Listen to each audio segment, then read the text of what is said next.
ఏం లేదండి, మంచి తీసుకుని చెడు ఏం చేయాలి, వదిలిపెట్టాలి. బియ్యం ఏరుతున్నప్పుడు నూకలు, ఆ తర్వాత అవన్నీ తీసేసి మంచి బియ్యం వండుకుంటాం కదా, అలాగే బియ్యం ఏరుతున్నప్పుడు అన్నీ పక్కన పెట్టేసి మంచి తీసుకున్నట్టుగా సినిమాలో మంచి తీసుకుంటావు. నువ్వు ఎంత మంచి తీసుకున్నావు చెప్పు ఒకసారి. నేను చాలాసార్లు చెప్తుంటాను, మురుగ్గోతులో కాలు పెట్టి ఎవరైనా మురికి అంటకుండా కాలు బయట తీయగలరా? నువ్వు పెట్టిందే బురదలో కాలు పెట్టి బురద అంటకుండా కాలు బయట తీస్తానంటే కుదరదు కదా. అంటించుకోవడానికే బురదలో పెడుతున్నావు నువ్వు.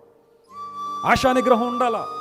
కొన్నిసార్లు కొంతమంది కోపం వచ్చి రకరకాల డ్యామేజ్ చేసేస్తుంటారు కుటుంబాన్ని, భార్యను విపరీతంగా బాధిస్తుంటారు, అనరాని బూతులు మాట్లాడేస్తుంటారు, ఇంట్లో సరుకులన్నీ పాడు చేస్తుంటారు, ఇంట్లో వస్తువులన్నీ విసిరేస్తుంటారు వీధిలోనికి.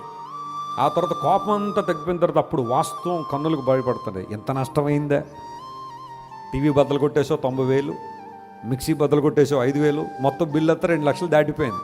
నీకు వచ్చిన 2 నిమిషాల కోపంలో 2 లక్షల నష్టం. ఆ 2 నిమిషాలను కొంచెం మౌనంగా ఉండుంటే, సహించి ఉండుంటే, ప్రార్థన చేసి ఉండుంటే ఎంత నష్టాన్ని అరికట్టేవాడు నువ్వు ఆలోచించే ఒకసారి.